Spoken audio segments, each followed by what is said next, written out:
नमस्कार, आप देख रहे हैं द न्यूज बिहार और बिहार से आ रही हैं कई बड़ी और महत्वपूर्ण खबरें। लेकिन उससे पहले आप अगर इस चैनल पर नए हो तो चैनल को सब्सक्राइब करें और कमेंट में बताएं कि आप इस वीडियो को कहां से देख रही हैं। तो चलिए नजर डालते हैं राज्य की दिन भर की मुख्य हलचलों पर। बिहार की आज की प्रमुख खबरों का सारांश नीचे दिया गया है। ये खबरें राज्य के राजनीतिक, प्रशासनिक, मौसम और अन्य महत्वपूर्ण घटनाओं पर आधारित हैं। अलर्ट: बिहार के कई जिलों में मानसून की सक्रियता बढ़ गई है। मौसम विभाग ने भागलपुर, कटिहार, किशनगंज और पूर्णिया जैसे जिलों में भारी बारिश का ऑरेंज अलर्ट जारी किया है। साथ ही लगभग 20 जिलों में वज्रपात और तेज हवाओं 40 से 60 किलोमीटर प्रति घंटे की चेतावनी दी गई है। राजनीतिक हलचल: राज्य में विधानसभा चुनाव के दृष्टिकोण से राजनीतिक बयानबाजी तेज है।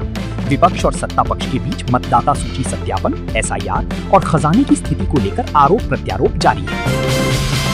ऊर्जा क्षेत्र में नई पहल: बिहार सरकार ऊर्जा क्षेत्र में नई क्रांति लाने की तैयारी में है। राज्य में सौर ऊर्जा के उत्पादन को बढ़ावा देने और सूर्य घर बिजली योजना के तहत लाखों घरों तक मुफ्त बिजली पहुंचाने का लक्ष्य रखा गया है। महिला आरक्षण: राज्य सरकार द्वारा सरकारी नौकरियों में मूल निवासी महिलाओं के लिए 35% आरक्षण के प्रस्ताव को एक बड़ी उपलब्धि के रूप में प्रचारित किया जा रहा है।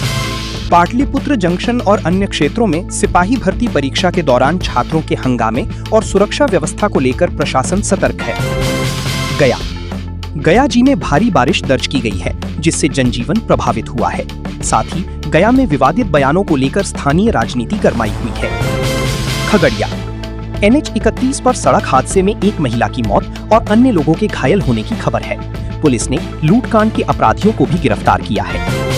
भागलपुर, कटिहार: इन क्षेत्रों में मदरसा शिक्षक बहाली को लेकर बवाल और स्थानीय झड़प की घटनाएं सामने आई हैं। कटिहार में अवैध तस्करी के विरुद्ध छापेमारी में पुलिस को सफलता मिली है।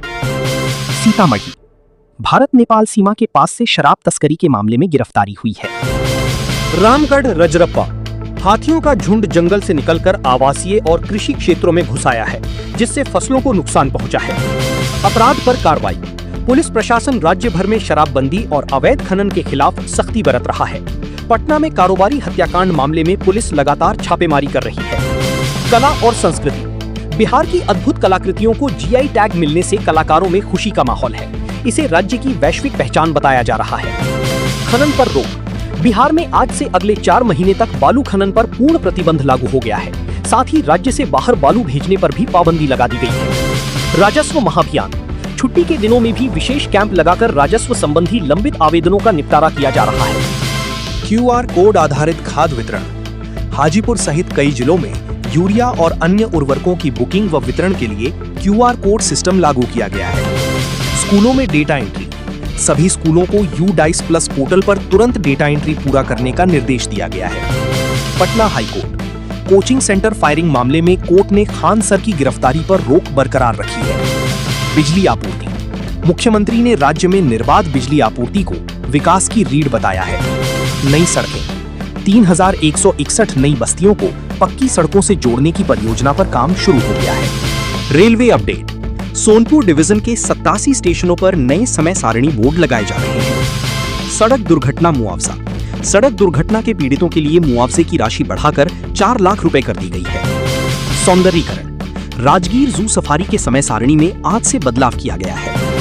पटना विश्वविद्यालय PU दूसरी मेधा सूची मेरिट लिस्ट जारी करने की प्रक्रिया चल रही है। परीक्षा सुरक्षा: आगामी 21 जून को होने वाली नीट UG पुनः परीक्षा को लेकर पुलिस ने अफवाहों और फर्जी कॉल से सावधान रहने की चेतावनी दी है। शिक्षण संस्थान: बिहार पुलिस ने छात्रों से कहा है कि वे किसी भी तरह की भ्रामक जानकारी पर विश्वास न करें। जॉब फेयर: सुपौल में आयोजित जॉब फेयर में युवाओं की भारी भीड़ देखी गई। सियासी बयानबाजी: तेज प्रताप यादव द्वारा एक शिक्षण संस्थान के संचालक पर गंभीर आरोप लगाए गए हैं, जो चर्चा का विषय बना हुआ है।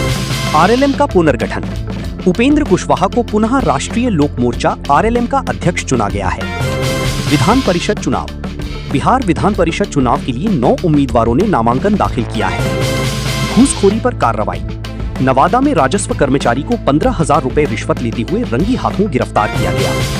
अपराध पर शिकंजा: वैशाली जिले में 33 साल पुराने एक मामले में कोर्ट ने सजा सुनाई है, जो सुर्खियों में है। श्रावणी मेला: भागलपुर में कांवरिया पथ पर दुकानों के लिए एक तरफा व्यवस्था ओनली वन साइड लागू करने का निर्णय लिया गया है। मुहर्रम की तैयारी। पूर्णिया प्रशासन ने शांतिपूर्ण मुहर्रम मनाने के लिए लाइसेंस अनिवार्य कर दिया है। नशा विरोधी अभियान। दरभंगा के घनश्यामपुर में नशे में धुत पिता पुत्र सहित 3 लोगों की गिरफ्तारी हुई है। कृषि और पर्यावरण। कई जिलों में किसानों को प्राकृतिक खेती के गुर सिखाए जा रहे हैं। यातायात समस्या।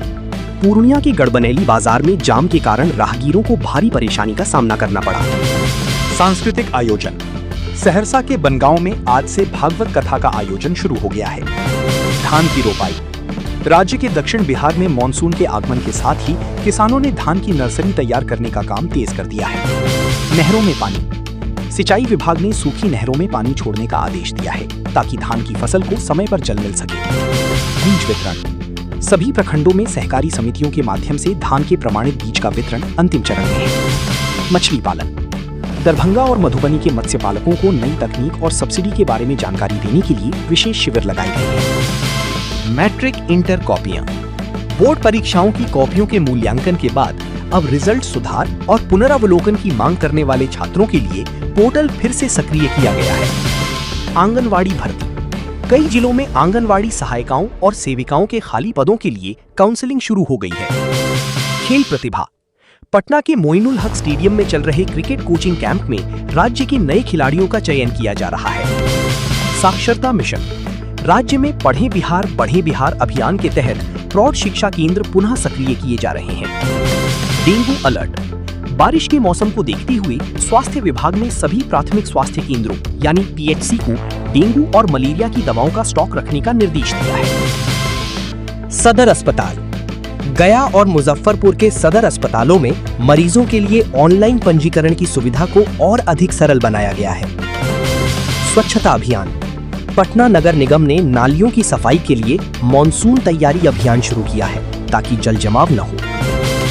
Cyber crime. मुंगेर में ठगी करने वाले एक बड़े गिरोह का पर्दाफाश हुआ है जो बैंक अधिकारी बनकर ओटीपी मांगते थे। वाहन चेकिंग। सड़क सुरक्षा नियमों के तहत राज्य भर में बिना हेलमेट और बिना कागजात वाले वाहनों के खिलाफ सघन अभियान चलाया जा रहा है। जेल सुधार। राज्य की जेलों में बंद कैदियों के लिए कौशल विकास यानी वोकेशनल ट्रेनिंग कार्यक्रम की समीक्षा की गई है। विभाग। शराबबंदी को प्रभावी बनाने के लिए ड्रोन कैमरों का उपयोग अब दुर्गम इलाकों में भी किया जाएगा। लोक अदालत। पटना में आगामी राष्ट्रीय लोक अदालत की तैयारियों को लेकर न्यायिक अधिकारियों की बैठक हुई है। विरासत संरक्षण। वैशाली के ऐतिहासिक स्थलों के संरक्षण के लिए पुरातत्व विभाग ने नई योजनाएं प्रस्तावित की। आवास योजना। प्रधानमंत्री आवास योजना ग्रामीण के तहत छूटे हुए लाभार्थियों की सूची के सत्यापन का काम पूरा हो गया है। बिजली bill. Bihar state power holding company ने मीटर रीडिंग में गड़बड़ी की शिकायतों के निपटारे के लिए टोल फ्री नंबर जारी किया है। पर्यटन। वाल्मीकि नगर टाइगर रिजर्व में पर्यटकों की संख्या बढ़ाने के लिए ऑनलाइन बुकिंग सुविधा को बेहतर किया जा रहा है। खाद्य सुरक्षा। मिलावटी खाद्य पदार्थों की जांच के लिए खाद्य सुरक्षा अधिकारी छापेमारी कर रहे हैं। महिला सशक्तिकरण। जीविका दीदियों के उत्पादों को बिहार ब्रांड के तहत बड़े मॉल और सुपरमार्केट में जगह दिलाने का प्रयास तेज है। पेंशन योजना। वृद्धावस्था और विधवा पेंशन के लाभार्थियों के लिए आधार सीडिंग का काम पूरा करने की अंतिम तिथि नजदीक है। यातायात। पटना मेट्रो निर्माण कार्य के कारण प्रभावित सड़कों की मरम्मत का काम रात में करने का निर्देश दिया गया है। सांस्कृतिक धरोहर। मधुबनी पेंटिंग के संरक्षण के लिए एक नई सरकारी गैलरी बनाने की चर्चा चल रही है।